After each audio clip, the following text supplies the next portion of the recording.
Hi friends, welcome to my channel Go Cool and Be Cool. So this is part 7. So we are going to talk about the full the brief of the manual. So QMS 9001 and then 19011 manual. So we'll discuss about what is the main extractions we can able to get from this manual. So and how we can make it a quick reference guide so during the examinations and all. Okay, let's go to the video.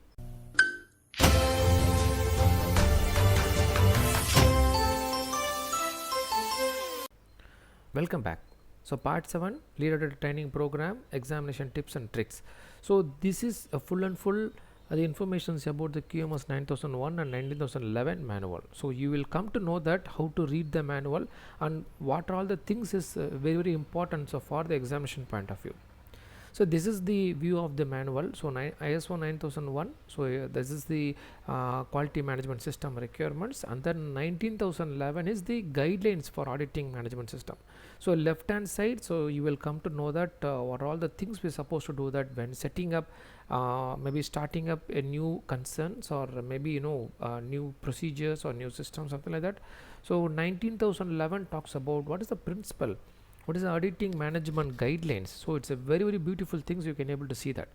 Okay, let's see what are all the things available in 9001 and 19011. So in 9001, so we have the fourth one is the context of the organization, then fifth one is a leadership, and then sixth one is a planning, and seventh one is support, eighth one is operation, and then ninth one is a performance and evaluation, the finally improvement. So you have one doubt why I marked yellow. See, generally what will happen during examination, they will ask you some questions about what is the eighth portion of that manual says, something like that. So you can simply remember like LPS and then OPI. So LPS and then OPI talks about the summation of this manual ISO 9001. LPS OPI, so LPS in the sense of leadership planning support, OPA nothing but operation performance evaluation and then improvement. So you can remember just a quick reference guide, just my idea only. You can take it up or maybe you can frame it by your own also. Okay, let's see in 19011. So it's talk about 4 is nothing but principle of auditing, managing an audit program, so which falls under 5. The 6 talks about conducting an audit. So 7 talks about competence and evaluations of auditor. So the thing is that generally all trainer used to say that you supposed to speak 20% and then the opposite person, that is the auditee, supposed to speak 80. So 80-20 ratio you have to maintain that. These are all the questions, sometimes auditor can able to give you some kind of a good informations. So 80-20, it's a main ratio. You have to know that how much you have to talk and how much you have to receive the information from the opposite person. So this is the information. So we have ISO 9001 and 19011 manual. Okay, let's see the main importance of ISO 9001. So generally what will happen, so you should know that some of the 2 mark question also they will ask internal interested parties and then external interested parties. So you can come to know that internal in the sense like if you are an industry maybe working in some concern, so you will come to know that your workers, your union, your top management, board of directors, then suppliers, contractor, and then subcontractors, management teams, everybody is coming under the umbrella of this internal interested parties. Whereas if you take external interested parties, your consumer, your regulator, your legislator, media, shareholder, special interested parties are also there, then community is also one of the main thing. So this is the difference between internal as well as the external interested parties. They will ask you this kind of information in the 2 mark question or maybe in 5 mark questions also. Okay, that is also we are going to see in next videos. So see, dear friends, please understand as I told in a couple of videos before, we need to know that if you are working in some department, so some kind of questions will be asked, like in logistics they are having these kind of solutions, and maybe in quality department they audited, they observed, in production department they could able to produce, maybe in chain supply department, and then truck department, maintenance, many things they will ask. First of all, you should know that where we need to fit the department as well as the classes. So let's see that. See, 6 is generally it's a common class. So 6 talks about what? See, 6 is nothing but It's planning. So planning talks about everything. So planning is generally everywhere we can able to fit. It's a common class, you can able to address this class anywhere. So the next one is HR. So HR comes under the class number 7.1.2, maintenance and then IT department 7.1.3, contract is also coming under 7. Whereas if you take 8, so sales and marketing regulation, so 8.2 talks about regulation, 8.3 research and development, new car quality, you can fit in this 8.3 category. 8.4 class number, so we can bring it up, procurement, so which is nothing but purchasing, outsourcing, vendor, service provider, logistics, and then purchase order also. 8.5 full and full of production. So 8.5 assembly, controlling, education, institution, special process. 8.5.4 warehouse, and then 8.5.5 warranty, after sales, and then dealer. 8.6 100% it is quality assurance department, and then customer service, and then certification. Customer service is mainly the thing is that service provider or something like that. Certification is also coming under the 8.6. so this is the department classification. So you can ask your trainer also, so where we can fit this department, so they will come to know that. Dear, please understand, the question is being framed, the structure is done by only trainer. So please make sure that your trainer is what the trainer is saying, you have to address the same thing. Okay, this is the overall picture of where we can fit the department versus the classes.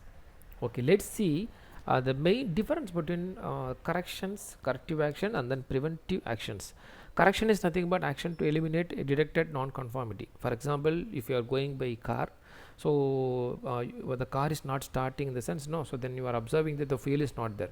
So you observed some non-conformity. Okay, you are eliminating the non-conformity by doing the actions like you are filling the fuel in the petrol bunk. Okay, for example, corrective actions to eliminate the cause of the non-conformity and to prevent reoccurrence. So you are not going to face, you are not going to repeat again. So that's why what you are doing before starting the car, you are identifying that the fuel is available or not. So accordingly you are planning. The preventive actions to eliminate the cause of the potential non-conformity or other potential undesirable situation. See, this is nothing else here, simple.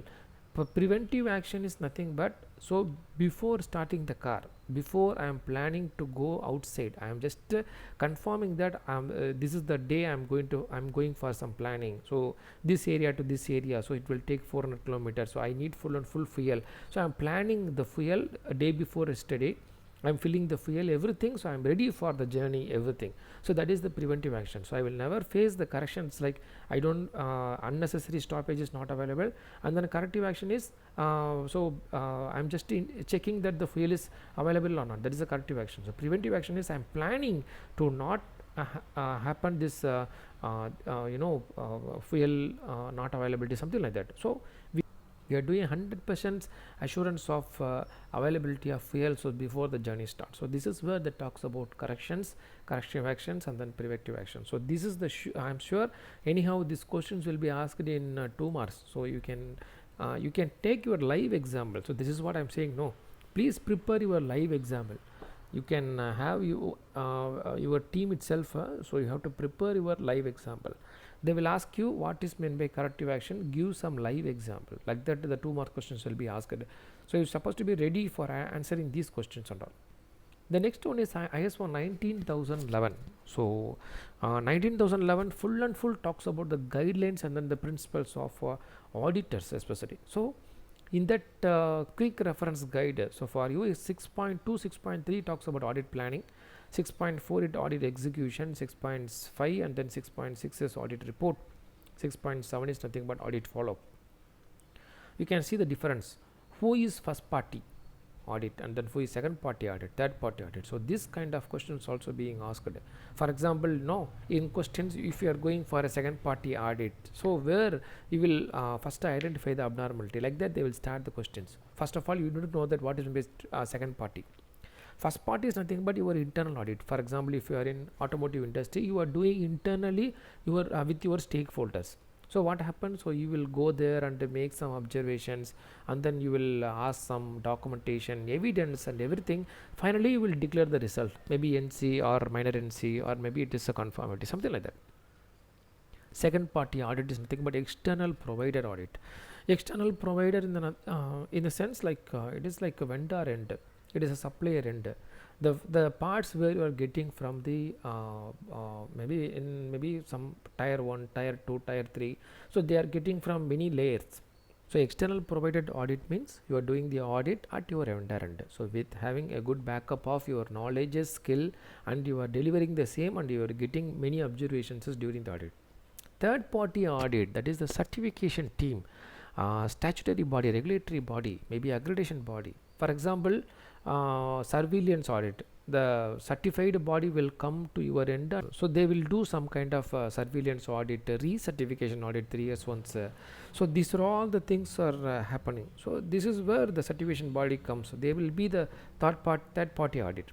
See, after their registrations with IRCA, then having the good preparations, also they have to make some more, 100 hours log sheet, I think so. This is we need to submit to IRCA, so then only the professional things will come to you. So this is where the talks about third party audit. Third party audit is statutory in the sense regulatory bodies also.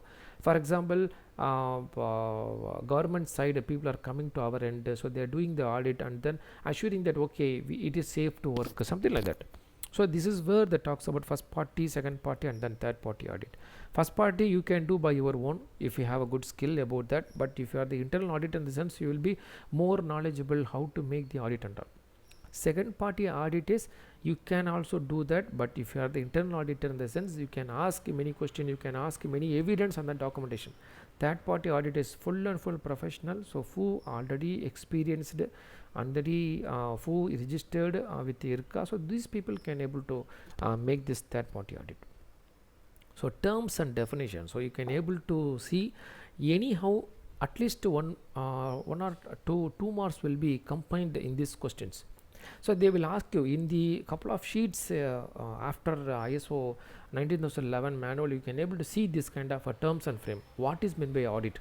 What is meant by combined audit, joint audit? See, nothing to worry. Anyhow, it is an open book test only. You can just open the book and then you can type in the laptop itself or maybe in the desktop. So you can able to go through 3.1 is audit, 3.2 combined audit, 3.3 joint audit, 3.4 audit program, 3.5 audit scope, 3.6 is audit plan, 3.7 audit criteria, 3.8 objective evidence, 3.9 audit evidence, and then 3.10 is audit findings.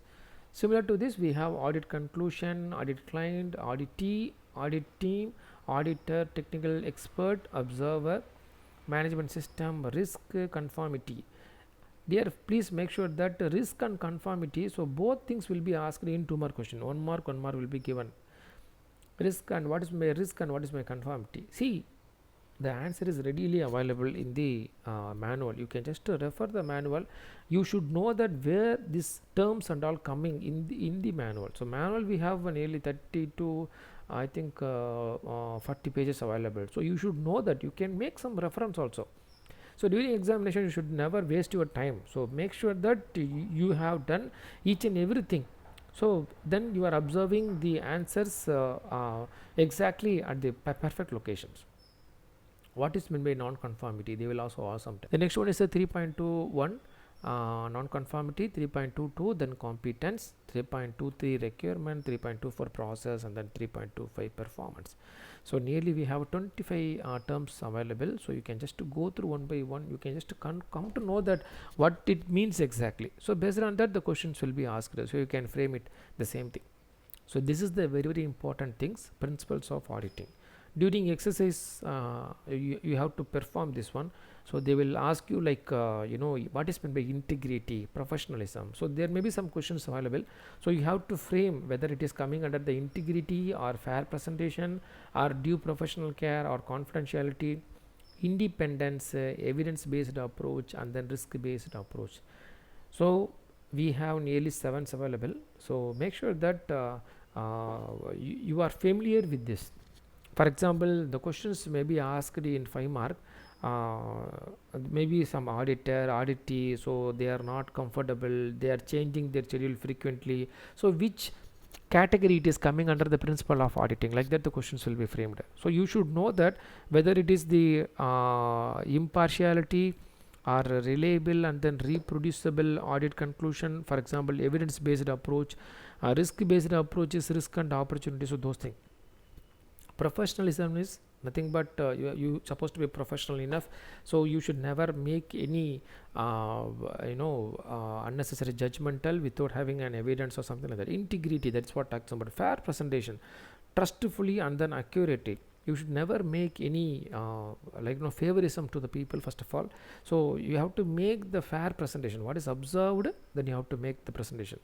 For example, you are showing initially I will say it is a non-conformance only, but during the presentation you are saying that it is a conformity. That is makes the fair presentation. You should never do that.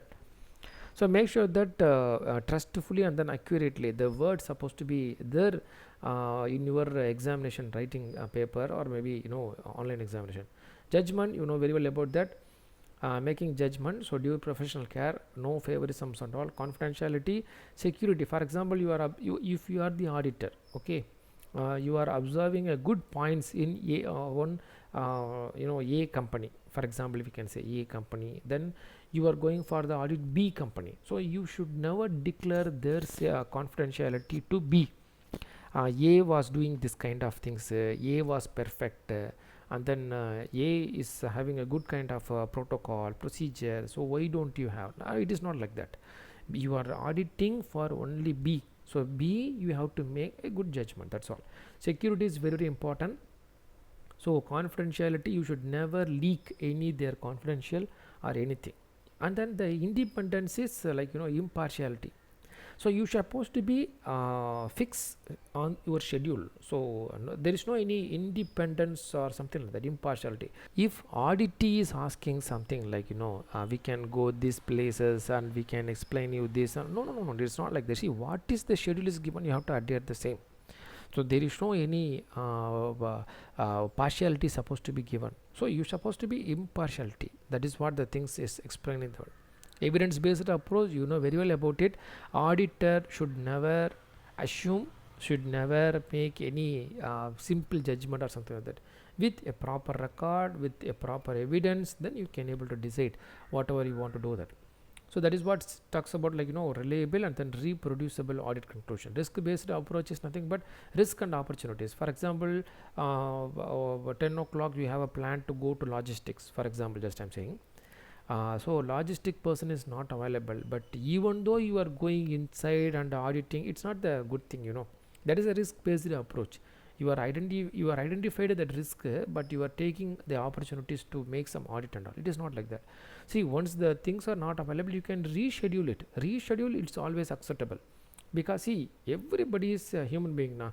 Everybody is genuine and everybody having their own criticality as well as the repetitive to their top management. So it will take some more time. So rescheduling is okay, but it is not like that rescheduling towards to avoiding the auditor mindset or something like that. This will become the danger situations to the auditee. So make sure that everything is pakka, everything is scheduled, everything is following as per time. So finally, let's learn and level up ourselves, and let us help and support others. So without pain there is no gain. I hope you like this video. So please give your valuable comments so that I can also level up myself, and share to your beloved ones. So thank you very much, and thanks for watching.